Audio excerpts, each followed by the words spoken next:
नमस्कार। आज मैं नई जगह पर हूँ और नया सेटअप है और वीडियो भी नई है।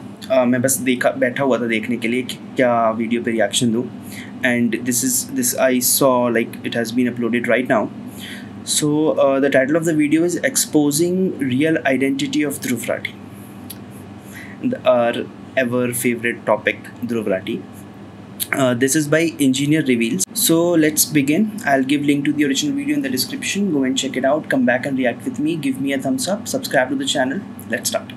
हमने जब पिछली बार मैनिपुलेटर के ऊपर वीडियो बनाया था तो उसके बाद भी बहुत सारे लोगों ने हमें कमेंट करके बताया कि भाई एक और वीडियो और मैं कितना भी वीडियो बना लूँ इस मैनिपुलेटर के ऊपर लोग कहते हुए थकते नहीं है कि भाई एक और वीडियो लेकर आओ। हालांकि ये जो मैनिपुलेटर है इसका जो मैक्सिमम चिट्ठा पट्टा है वो मैंने पहले ही खोल रखा है। आपने अगर इन वीडियोस को नहीं देखा है तो जरूर देखिएगा। इन वीडियोस को देखने के बाद आपको किसी और वीडियो को देखने thumbnails are so creative, so out of the world की जरूरत नहीं पड़ेगी इसकी सच्चाई जानने के लिए। मैंने सोचा था कि मैं इसके ऊपर वीडियो नहीं बनाऊंगा, लेकिन क्योंकि लोगों का डिमांड था तो भाई फुलफिल करना था। तो हमारे जो मैनिपुलेटर है वो रेडिट पे अपना अकाउंट चलाया करते थे और वहाँ पे Q&A किया करते थे। लोगों से कहते थे कि आप मुझसे सवाल पूछो और मैं उसका जवाब दूंगा। लेकिन उन सवालों के और उन जवाबों के ऊपर भी हम लोग आएंगे, लेकिन उससे पहले मुझे पता है कि इस वीडियो के नीचे बहुत सारे लोग आएंगे जो कि एक खास कम्युनिटी से आते हैं और वो बार बार कमेंट करेंगे, कुछ ना कुछ उल्टा पुल्टा कमेंट करेंगे। तो उनके लिए सबसे पहला राठी का ये पोस्ट मैं आपके साथ शेयर करना चाहूंगा।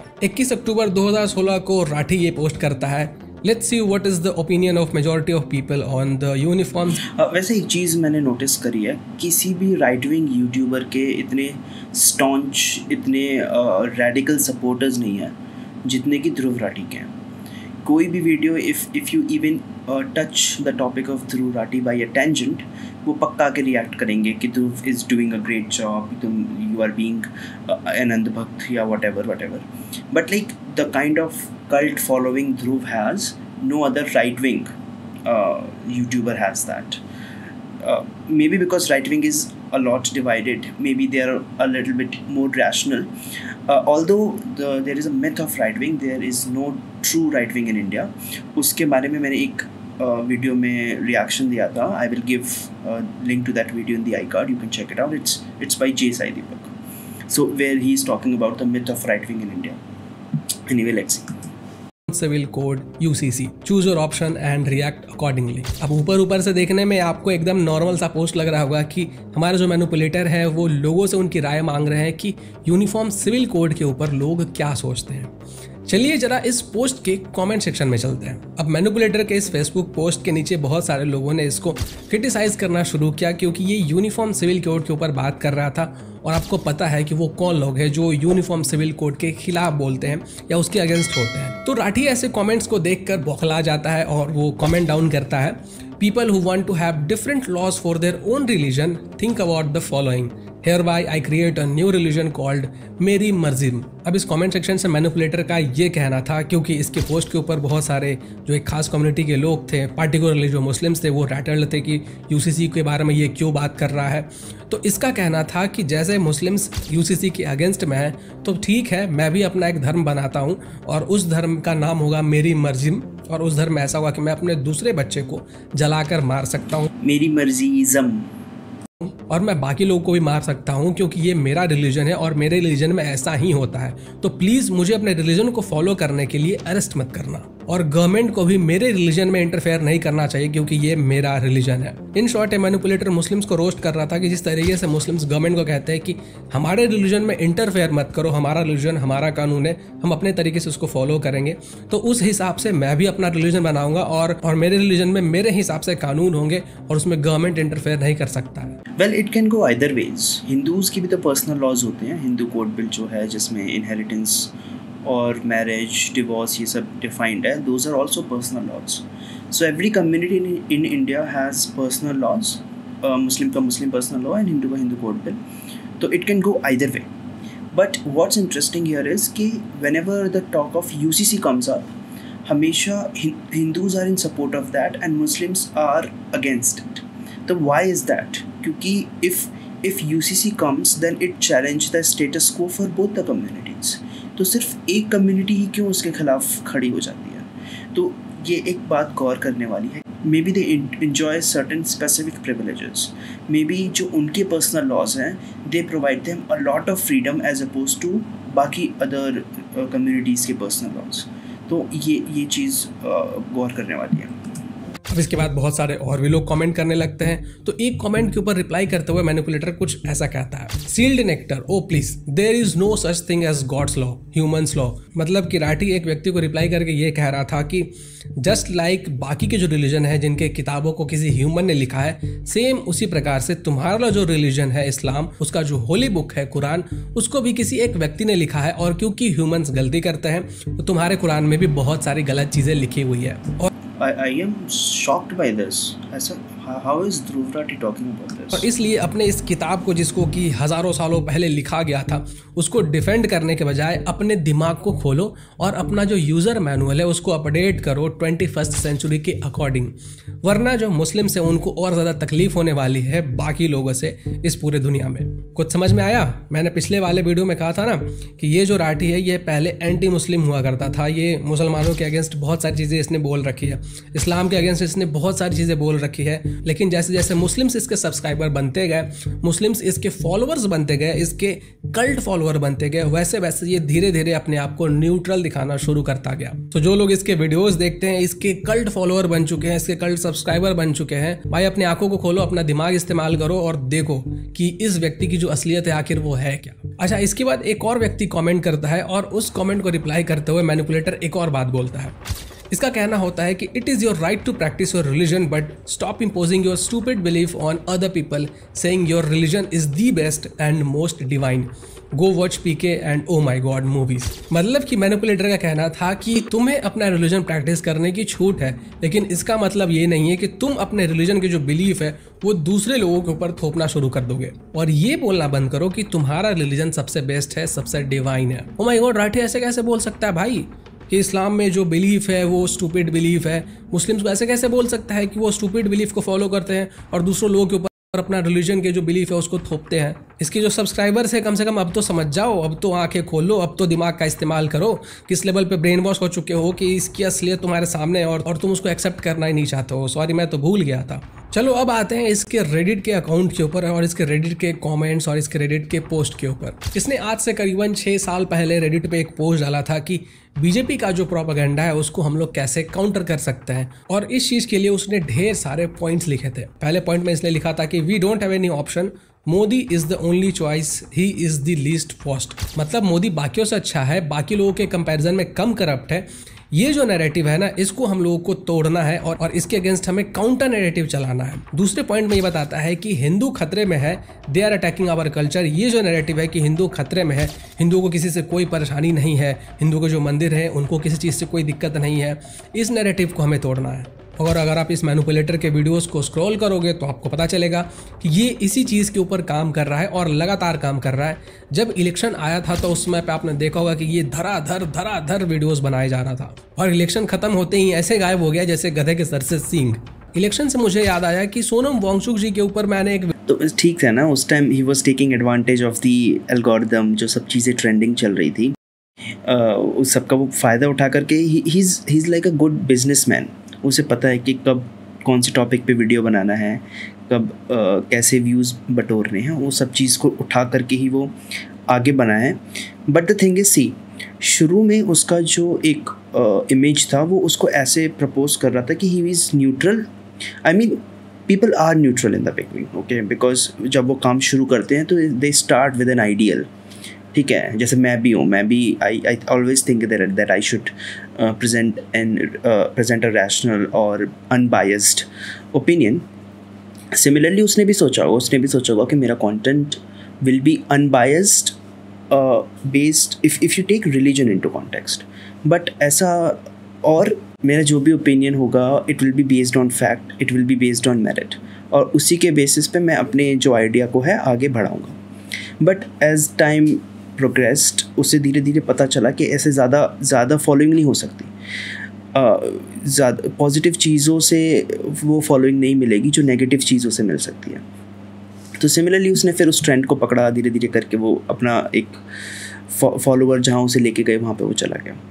तो but we should be conscious about who we are following, what idea we are subscribing to, and ultimately what decisions we are making based on those ideas.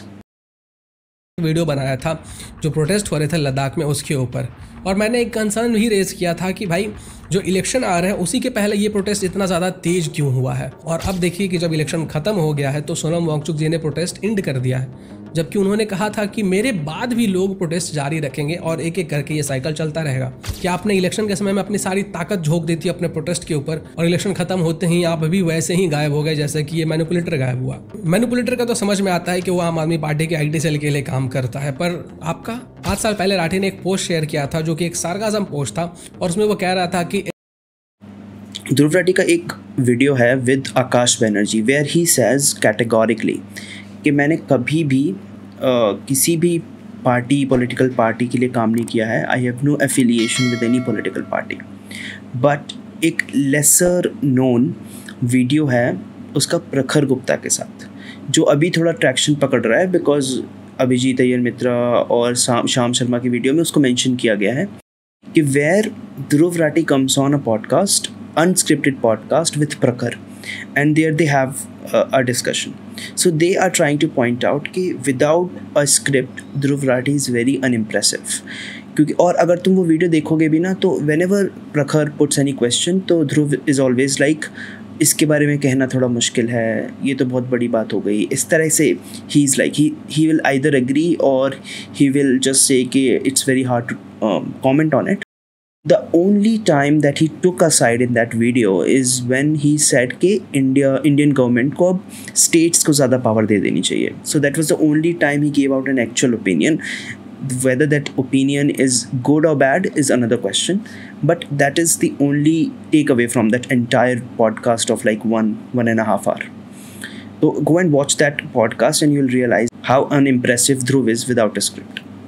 India बहुत अच्छी कंट्री है रहने के लिए। देखो हमारे भारत के जितने भी लोग हैं सबको पता है कि इंडिया हमारे लिए बेस्ट है। इंडिया के अलावा और कोई भी कंट्री बेस्ट नहीं है। चाहे हमारे कंट्री के अंदर लाखों बुराइयां हो, लाखों चीज़ें हो, लाखों परेशानियां हो, हम उसे बैठकर ठीक कर सकते हैं, उसके ऊपर बात कर सकते हैं, डिबेट कर सकते हैं, चीज़ों को सही करने का तरीका अपना सकते हैं, चीज़ों को सही करने की कोशिश कर सकते हैं और कोशिश कर भी रहे हैं। लेकिन तुम्हारे जैसे लोग जो इंडिया को मॉक करते हैं, हमारे देश को मॉक करते हैं, वो जाकर विदेशों में रहते हैं और फिर हमारे देश के बारे में बात करते हैं। राठी उन्हीं लोगों में से आता है जो पहले तो धरती को पूरा गंदा कर देते हैं, हर तरफ कचरा फैला देते हैं, और फिर जब धरती गंदी हो जाती है तब कहते हैं कि भाई धरती तो रहने के लायक ही नहीं है, चलो धरती को गंदा करने के बाद हम किसी और प्लैनेट को ढूंढते हैं और फिर उस पर हम अपना गुजारा बसेरा करते हैं, बजाय इसके कि इस धरती को क्लीन करके इसको रहने लायक जगह बना के अपनी गलतियों को आइडेंटिफाई करके उसको सही किया जाए। जैसा कि आपने देखा कि इसने फेसबुक पोस्ट में भी एक्सेप्ट किया है कि ये यूसीसी को सपोर्ट करता है, रेडिट पे इसने बहुत सारे पोस्ट में एक्सेप्ट किया कि ये यूसीसी को सपोर्ट करता है। लेकिन आप इस बात का गांठ बांध लो कि जिस दिन हमारे देश के अंदर यूसीसी लागू होगा और अगर यूसीसी को बीजेपी लागू करती है तो इस बात की प्रोबेबिलिटी बहुत ज़्यादा हाई है कि राठी यूसीसी की ये कोई भी स्टैंड नहीं लेता है। He has no political standing. मुझे तो लगता है कि वो कोई भी क्वेश्चन देखता होगा, उसे गूगल करता होगा, गूगल पे जो बेस्ट आंसर आ जाता है वही चिपका देता है, क्योंकि कभी तो वो लेफ्ट का हो जाता है। If like it's always about like उसी की कमेंट्स को तुम आगे पीछे लगा दोगे तो खुद को ही कॉन्ट्रडिक्ट कर देता है। तो that is the level of intelligence he has. Against में वीडियो बनाएगा कि देखो यूसीसी जो है वो बाकी रिलीजन्स के साथ कैसे भेदभाव कर रहा है। अब देखिए हमने कई सारे ऐसे पोस्ट दिखाए, ऐसे फैक्ट दिखाए जिसमें राठी एकदम एंटी इंडिया काम करता है। फिर चाहे इंडिया का गलत मैप दिखाना हो या इंडिया के डेवलपमेंट को नीचे गिराने की कोशिश करना हो या इंडिया के डेवलपमेंट के ऊपर फेक न्यूज़ फैलाना हो, इन सब चीज़ों में ये माहिर है। और ये ऐसा क्यों करता है अभी कुछ सेकंड में आपको उसका जवाब मिल जाएगा। एक व्यक्ति ने पूछा था कि are you proud to be an Indian और little ashamed on the Indian side of being an Indian. तो इस भाई साहब का कहना था neither. Why should my nationality make me proud of ashamed, it's just a level just like caste. इस भाई साहब के हिसाब से जो नेशनलिज्म है वो जस्ट लाइक कास्ट का जो लेवल होता है उसके हिसाब से है कि आप जब जन्म लेते हो तो कास्ट का ठप्पा आपके ऊपर लगता है ना कि आप इस कास्ट से बिलोंग करते हो। तो सेम तरह से नेशनलिज्म भी है कि जब आप पैदा होते हो तो आपके ऊपर ठप्पा लग जाता है कि आप इंडिया के रहने वाले हो, आप भारत के रहने वाले हो, और इससे कोई फ़र्क नहीं पड़ता है। और भारतीय होने में ना तो इससे कोई गर्व महसूस होता है, ना ही इसे शर्म आती है। लेकिन जहाँ तक मुझे याद है इलेक्शन के टाइम पे यही मैनिपुलेटर इंडिया आया था, वहाँ पे दिल्ली में एक वीडियो शूट करता है, बैकग्राउंड में म्यूजिक लगाता है, वंदे मातरम, और फिर पोस्ट करता है, दिखाता है कि भाई ये कितना बड़ा देशभक्त है, देश से कितना प्यार करता है। अच्छा सॉरी, मैं तो भूल ही गया था कि इलेक्शन सिर्फ उसी वीडियो में नहीं, he always talks about his hyper nationalism towards India, और कैसे उसकी जो वीडियोस हैं they are moving towards saving India from a dictatorship और all these bad things, like allegedly bad things. So his whole idea is founded in the fact that he's a nationalist person, but he says that nationality is like nothing. It's not something that we should be talking about, we should be proud of. It's just a label that we get and it has no further significance. के time पे ये तो आम आदमी party को जिताने के लिए इंडिया में आया था। अगर इससे हमारे देश से सच में फर्क पड़ता तो ये हमारे देश की सिटीजनशिप अपने पास रखता और साथ में वोट भी करता। एक और पोस्ट में एक व्यक्ति ने पूछा इसे कि have you linked your Aadhaar on serious note, what are your views on the BJP push for linking everything to Aadhaar. तो इसका कहना था हा, don't have an Indian phone और bank account, I am obviously against it, also told in many videos. हाँ भाई, इसके पास कोई भी इंडियन बैंक अकाउंट नहीं है, ना ही इसके पास आधार कार्ड है। जब इसको इंडिया से मतलब ही नहीं है तो इंडियन फोन नंबर या फिर इंडियन बैंक अकाउंट क्यों रखेगा। देख रहे हो देशभक्ति, कितना देशभक्त व्यक्ति है। एक व्यक्ति ने पूछा कि who among the current crop of politicians would be your choice of PM. तो भाई साहब का कहना था मनीष सिसोदिया। वाह, वही मनीष सिसोदिया जो कि दिल्ली लिकर स्कैम केस में फिलहाल अभी जेल में, और ये महाशय उनको पीएम बनाना चाहते हैं। साथ में मनीष सिसोदिया के इन्होंने इंटरव्यू भी लिया है, तो कोई भी यही चाहेगा कि उसकी पॉलिटिकल पार्टी के जो लोग हैं ना वो पीएम बने। अब अगर यहाँ पे ये केजरीवाल बोलता तो लोगों को शक हो जाता है, इसलिए इसने केजरीवाल नहीं मनीष सिसोदिया का नाम लिया। एक व्यक्ति ने रिलीजन के ऊपर जब इससे इसका ओपिनियन पूछा तो इसका कहना था कि मैं रिलीजन को स्ट्रांगली डिसलाइक करता हूँ। और प्लीज़ इन सब कमेंट्स को देखने के बाद, इन पोस्ट को देखने के बाद ये मत कहना, ये एक्सक्यूज़ मत देना कि ये ध्रुव राठी नहीं है। कोई भी व्यक्ति ध्रुव राठी के नाम से पेज बना सकता है या अकाउंट बना सकता है और पोस्ट कर सकता है, कमेंट डाल सकता है। 5-6 साल पहले के कमेंट्स हैं, और कहोगे तो मैं उसका जो लिंक है ना वो भी डाल दूंगा, खुद से जाकर चेकआउट कर लेना। और हाँ, इस व्यक्ति से भी पूछ सकते हो, ये इस चीज़ को डिनाई नहीं कर पाएगा कि ये इसका अकाउंट नहीं था। इस कमेंट को पढ़ सकते हो, ये खुद बोल रहा है कि हाँ भाई मैं ही वो व्यक्ति हूँ जो यूट्यूब के ऊपर वीडियो बनाता है और यहाँ पे मैंने अकाउंट बना के अपने आप को पब्लिक किया है ताकि लोगों से सवाल जवाब कर सकूँ। बाकी मैनिपुलेटर के लिए आप लोग 2 शब्द कमेंट सेक्शन में तो लिख ही सकते हो। पर हाँ, कोई भी क्लेम कर सकता है ना, कोई भी क्लेम कर सकता है कि मैं ध्रुव राठी हूँ, मैं वही बंदा हूँ जो वीडियो बनाता है। बट हाँ, 6-7 साल पहले तो इतना ज़्यादा फेमस नहीं था उस टाइम पे। एनीवे, हाँ, तो एक चीज़ जो मैंने नोटिस करी इस वीडियो में वो ये थी कि they talked about Aadhaar towards the end, and Dhruv said that he is against Aadhaar, he is against linking everything with Aadhaar, जो कि मोदी गवर्नमेंट पुश कर रही है कि link everything with Aadhaar, and Dhruv is saying कि this is not a good move. But जो Aadhaar policy थी it was brought on by the Congress government, और जब मोदी गवर्नमेंट आई थी तो ये एक तरह से रूमर था कि मोदी इज़ अगेंस्ट आधार। ठीक है, तो जिस बंदे का ये आइडिया था, लाइक नॉट अ बंदा like but the one who was heading the whole Aadhaar initiative, तो he was, Modi talked with him and Modi said कि that Modi assured him that BJP is not against Aadhaar and we plan to do a lot of things with Aadhaar in the future. And now जो वो push था वो इसलिए था कि because they tried to create this Trinity Jan Dhan Aadhaar wali, in which every person will have a biometric identity associated with their bank account. तो biometric identity आती थी with Aadhaar and it was associated with their bank account. तो जो भी benefits होते थे, जो भी welfare schemes होती थी, पैसा होता था, so that it can directly go to their bank accounts and there is no middle person. पहले कौन मिडिल पर्सन होता था? जो पूरा एनजीओ का इकोसिस्टम है। तो अगर लेट्स से कि government takes out some money for welfare schemes, so the government is not working on the grass root level. कौन काम कर रहे हैं ग्रास रूट लेवल पे? It's the NGOs. So NGOs know कि कहाँ पे गरीब लोग रह रहे हैं, कहाँ पे किसको कितनी ज़रूरत है। तो the government use to work with the NGOs को पैसा देते थे and NGOs use to distribute the money allegedly.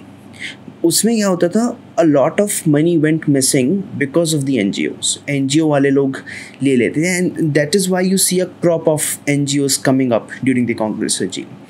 और these are the same people who do a lot of activism against the BJP government, because BJP government ने NGO को बिल्कुल ladder से हटा दिया है. The money goes directly to the beneficiaries and that's why the whole NGO ecosystem hates the BJP government. Anyway, there wasn't much to talk about in this video, because we are just talking about how the Dhruv Rathi's ideology, how Dhruv Rathi's ideology has evolved over the years, how he used to talk earlier and how he is now, and it's all based on his subscriber or the followers count and the demographic of that followers over the years. Thank you for being here till the very end, and I'll see you guys in the next one.